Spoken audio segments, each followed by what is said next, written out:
생존 우선순위 서바이벌 프라이어리티 2025년 6월 3일자를 진행하겠습니다. 폴란드 대선 친트럼프 나프로츠키 당선 결전서 역전. 최석진 기자가 위키리크스에서 6월 2일 날 보도한 내용입니다. 폴란드 선관위 무소속 나프로츠키 후보 50.89% 득표율로 승리 발표. 보수 역사학자 출신이며 폴란드 국익 우선 기조의 유럽과 관계 변화 불가피하다. 당선된 모습이 찍힌 사진을 게재했네요.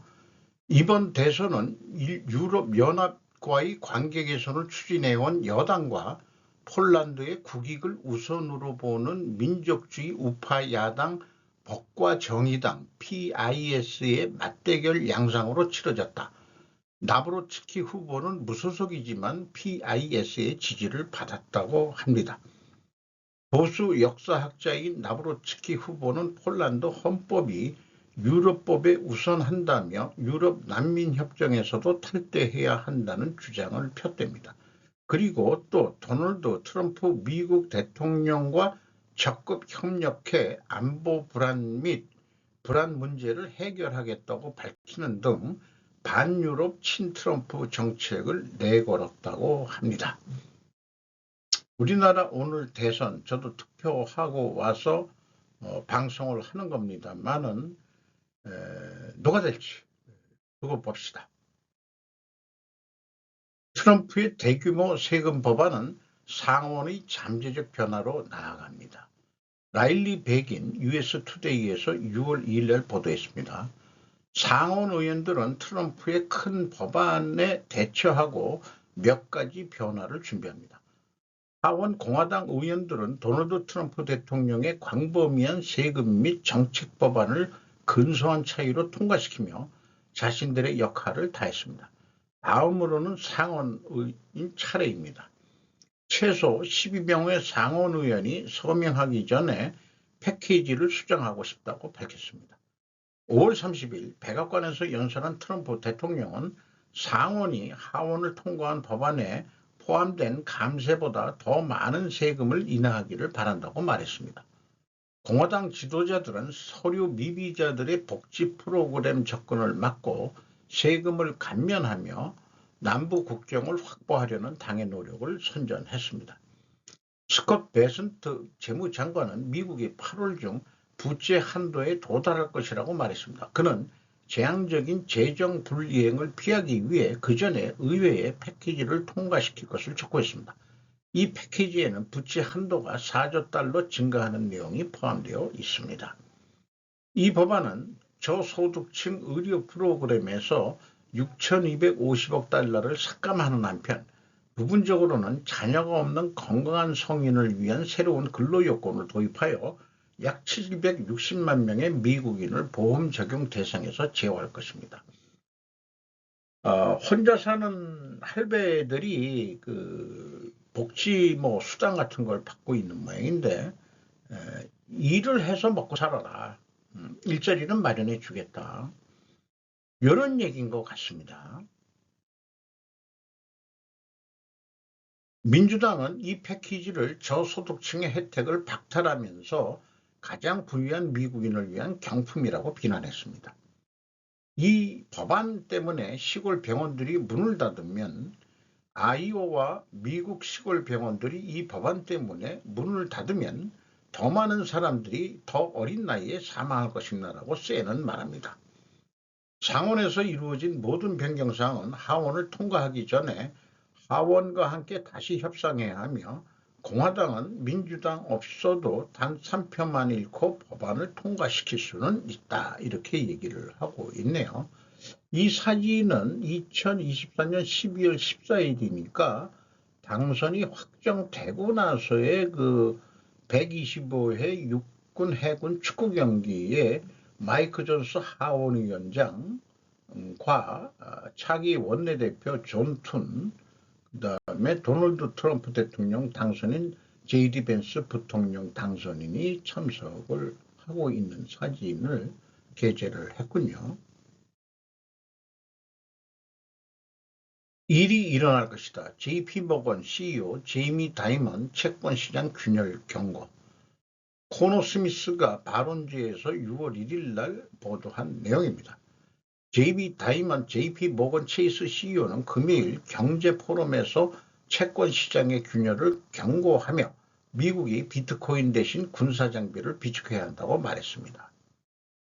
비트코인과 군사장비 어떻게 연결되는 건지 잘 모르겠습니다만은 캘리포니아주 시미밸리에서 열린 레이건 내셔널 이코노믹 포럼 무대에서 인터뷰한 다이먼 금요일 횡보 거래 세션에서 일부 시장 불안감을 불러일으켰습니다. 적자 증가에 대한 우려로 미국 국채를 매도하는 이른바 채권 자경단이 돌아왔다고 생각하느냐는 질문에 다이먼은 그렇다고 답변했습니다. 요거 구체적으로 좀 읽으려고 그랬더니 유료가 돼 있어가지고 더 이상 발췌가 좀 돈을 내면서까지 보고 싶은 생각이 안 나더라고요. 지금까지 지득된 정보는 트럼프는 비트코인을 활성화하여 미국채를 해결하라고 한다고 저는 알고 있습니다. 즉 채권 자경단이 국채를 대량 매각할 때 그 대금을 비트코인으로 갚는 것이다. 대량 매각 시 당연히 싸게 팔 것이고 채권 금리는 상승하겠죠. 비트코인 비축 전에 미국채를 매각해서 달러 부족으로 달러를 더 찍어 발행하게 되면 유동성이 넘쳐 달러 가치는 폭락한다고 저는 인식하는 수준입니다. FRB가 이에 응하지 않는다면 연방정부는 재정 파탄으로 마비될 것이겠죠. 아까 그 아름답고 큰 법안 그것이 통과되면은 재정 수지를 4조 달러 더 늘리는 그것도 거기에 들어가 있는데 그런 것이 안 되고 연방정부 셧다운이 되는 그런 상태가 될 수도 있는 거겠죠. 나이가 먹으면은 이렇게 안경을 이렇게 근데 이렇게 쓰면 약간 건방져 보인다고 좀 고개를 들고서 이렇게 좀 하라. 누가 저한테 또 그런 얘기도 하는 사람이 있는데 저도 다이먼처럼 이렇게 보는 습관이 있었어요. 그 글을 볼 때는 좀 밑으로 보니까 사람 쳐다볼 때는 이렇게 쳐다봤더니 아이씨 건방지어 보인다. 그렇게 보는 게 아니요. 라고 해서 고개를 쳐들고 봐라. 이렇게 또 얘기하는 친구도 있네요. 갑자기 그 생각이 왜 나지? 북극광은 6월 1일 24개 주에서 볼 수 있습니다. 줄리아 고메즈가 USA 투데이 6월 2일 날 보도한 내용인데요. 북극광 요 녹색으로 되어 있는 부분이 북극광이 일어나는 보이는 되는 모양이죠. 나머지는 좀 빨갛게 보이고 그렇게 되는 모양입니다. 우리나라는 그 지리적 위치상 그 북극광을 볼 수 있는 기회가 없겠지만 미국은 북쪽에 알래스카는 뭐 또 잘 보일 거고요. 그런 게 지구의 그 신비한 현상이죠.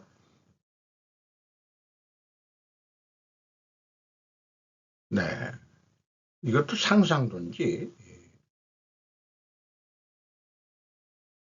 한국을 친일 반일로 말하는 것은 무엇이 문제인가? 이원론으로 보도한 언론의 책임과 그 폐해, 한국 대선. 와카다 6기가 허프포스트 일본판에서 보도를 했습니다. 이것은 아사히 신문과 제휴가 되어 있다. 어소시에이션으로 되어 있네요. 6월 3일 한국 대통령 선거를 앞두고 한국에 대한 일본 언론의 보도와 SNS상에서의 언급이 늘고 있다. 그 중에 눈에 띄는 것은 친일, 반일 같은 말이다. 민주화 이후 처음으로 비상계엄령을 내렸다가 파면된 윤석열 전 대통령을 친일로 지칭하고 정권 교체로 반일로 돌아갈 것인가라는 제목의 기사도 있다. 일본에서는 일본의 우호적이라는 의미로 사용되는 친일도 한국에서는 식민지 시기 일본 통치에 가담한 인물을 지칭해 비판적으로 사용된다. 한국의 민주화 역사나 시위의 역할이란 한국의 민주화 운동을 연구해온 도쿄대학 동양문화연구소 교수인 마나베 유코 씨에게 물었다. 친일이냐 반일이냐로 한국을 말하는 것. 친일 반일은 일본 중심이고 치졸한 이원론일 뿐 한국이라는 나라에 대한 이해를 방해하는 말입니다. 친일 반일 이런 거를 쓰는 거는 보도에서는 외교나 국제정치뿐만 아니라 인권의 시각에서 생각하는 것이 중요합니다. 일본의 가해 역사와 그에 따른 책임을 가볍게 하거나 부정하는 것 자체가 금지되어야 합니다. 일본에서 보면 한국인은 언제까지나 역사 문제를 뒤집고 있다. 대일강경 노선이라고 보이고 있을지 모르지만 피해자가 왜 그렇게 말하는지 한국 측의 역사적 사회적 맥락에 서서 포착하는 보관적인 시각이 보도에서도 요구됩니다. 제국주의를 비판하는 반일, 혐한과의 뚜렷한 차이, 반일 혹은 항일이 쓰인다면 친일의 반대어적으로 일본 제국에 대한 동조자나 기득권자 혹은 제국주의적 사고 자체에 대한 반대나 저항을 의미하는 경우입니다.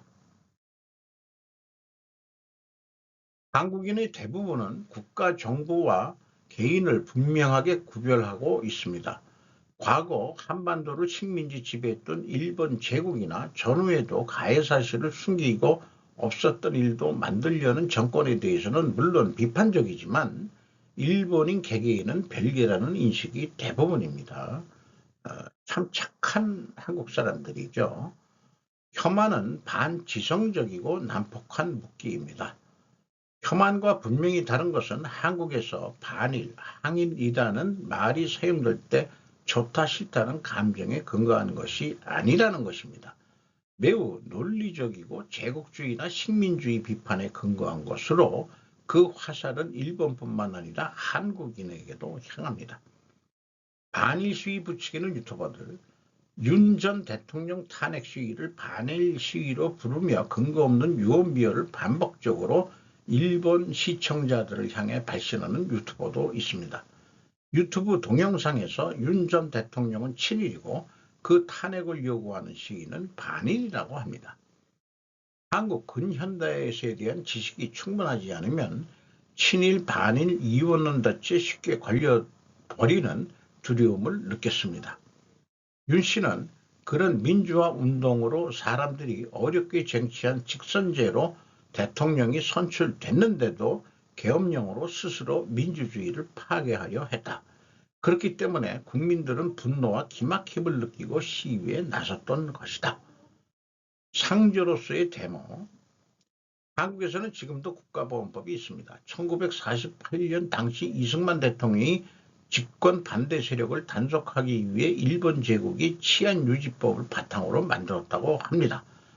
70년대 후반부터 80년대에는 국가보안법에 따라 정권이 반대 세력에 아까딱지, 빨간 딱지를 붙이고 자백 강요와 고문을 당해 죽음에 이르게 하는 사안도 그렇게 뒤따른 적도 있다. 역사적 현실은 그런 거 있긴 있는 거 압니다. 한국은 힘들 것 같다. 강 건너 그러나 불이 아니다. 택시 운전사나 1987 어떤 투쟁의 진실, 서울의 봄 등을 계기로 민주화 운동에 관심을 가진 분들이 많습니다. 그것은 좋은 일이지만 민주화된 87년에서 멈추지 않을까 하는 의문도 있습니다. 대통령 직선제, 지방자치 실현, 언론 자유 등의 제도적 기준만 갖추었을 뿐 그것을 운영하는 정치인이나 정치 문화는 하루아침에 바뀌는 것이 아닙니다. 아주 잘 지적을 해주고 있네요. 온만 민주제도를 가지고 있지 우리들의 정신세계는 참 천박해 뭐 이런 거에도 들어가고 개돼지 얘기가 나오고 좀 긍정적으로 표현해 준다면은 우리나라 국민들이 순진무구하다 이렇게 좋게 얘기해 줘야 될 걸 뭐 이원론에 쉽게 빠지고 그다음에 뭐 개돼지처럼 프로파간다에 걸려들이고 선전선동에 걸려들어서 일로 갔다 절로 갔다 이런 것만 비판을 하는 자기는 똑똑하다. 그래서 일반 국민은 개돼지고 참 어리석은 국민들이다. 한국인이면서 자기가 외국 살다가 들어와서 자기가 한국 들어온 지 몇 년 됐는데 이런 얘기를 전제를 깔면서 얘기할 때 본인 똑똑한 거는 알겠지만은 옳은 말은 하지만 들을 때 기분 나쁜 거 그건 어쩔 수 없더라고요. 한일 국교가 정상화된 지 올해로 60년입니다. 역사를 바탕으로 일본은 한국과 어떻게 마주할 수 있을까요? 일본 근현대사의 시저에서 다시 보는 것이 중요합니다. 우리 사회에서 오랫동안 민주화가 이루어지지 않고 지금도 계엄령이 선포되는 상황에 있는 것은 남북분단으로 인한 사회 왜곡 때문입니다. 남북분단은 해방 이후 미소 냉전을 배경으로 일어났고 이후에도 북의 위협을 이유로 한 한미일 협력관계가 분단체제를 지탱해왔습니다. 한국에서는 약 26년에 걸친 군사 독재 정치로 국민들이 순환이 계속된 반면 일본은 한국전쟁 특수를 계기로 고도의 경제 성장을 이루었던 거죠. 그래도 국교 후 일본의 배상과 차관으로 경제개발에 성공한 것이 박정희 정권이었다. 전두환 노태우까지 이어졌었다. 그때까지 재무관료들은 재정 수지를 지켰다. 문민정부에 와서 국가부채가 늘어나기 시작했던 거로 저는 이해가 됩니다. 이러한 역사를 살펴보면 우리에게는 도의적 책임이 있다고 생각합니다. 지금 한국 정치의 중심에 있는 것은 젊은 시절 민주화운동에 참여했던 5060 전후 출생 세대로 일본 정치인들은 이런 사람들의 역사적 경험을 알기 위한 노력이 좀 부족하다고 그렇게 자기는 생각한다는 거예요. 지금 우리의 그 5060이 운동권 출신들이 꽤 많고 한국 사회를 현재 지배하고 있는데 그런 사람들을 이해하려고 일본에서 좀 생각을 해야 되지 않겠냐 이런 얘기를 하는데 일본도 세대가 많이 바뀌었으니까 글쎄요. 서로 간에 역사관계는 이제 좀 한일 국교 60년 해가지고 한갑됐으니까 자 과거는 묻지 마세요. 그리고 새로운 시대로 가야 되지 않겠냐 이런 생각도 있습니다. 많이 그냥 무스갯소리로 하는 얘기가 그만해라 이제 많이 묵었다 아이가 이렇게 얘기하는 게 좋지 않겠나 싶어요. 일본 개인복지사의 생존 애환. 사업이라고 할 것도 없습니다. 한국으로 치면 보험공단 하청사무소 정도 됩니다. 개인복지사라고 보면 됩니다. 둘이서 천천히 합니다. 돈 벌려고 하는 게 아니라 적당히 먹고 사는 일입니다. 그러니까 이것은 생존이 우선순위다 하는 그런 느낌으로 오는 거죠. 또 생활비 보충을 위해 아르바이트도 뛴다고 한다. 이런 얘기를 들었습니다. 자택 요양에서부터 케어해서 향후 요양병원 입주까지 고령자들을 케어하는 서비스업이다. 하청 사무소라도 자격증이 있어야 하는 건 필수. 일본 요양병원을 짓는 기업은 주로 건설회사들이라고 한다. 그 건설회사가 많은 부분 일본 야쿠자 출신들이라고도 한다. 일본 영화에서도 소재로 나온 영화를 유튜브로 본 적이 있습니다. 김문수 후보 딸이 사회복지이사 한다는 뉴스가 생각이 납니다. 이 분야는 일반 기업보다 보수가 낮은 편으로 알고 있습니다. 전에 알았던 사람 중에 남편이 사회복지사인데 생활을 위해 커피숍을 조그맣게 연 사람도 보았습니다. 이런저런 생각에 저도 고령화 나이가 돼가고 있습니다. 한국 초고령 사회로 들어왔는데 과연 요양시설은 충분한 것일까? 시골 벽촌이 아니라 일본처럼 도심 내지 가까운 외곽에 있어야 하지 않을까? 이런 생각을 해보게 됩니다. 이상 마치도록 하겠습니다.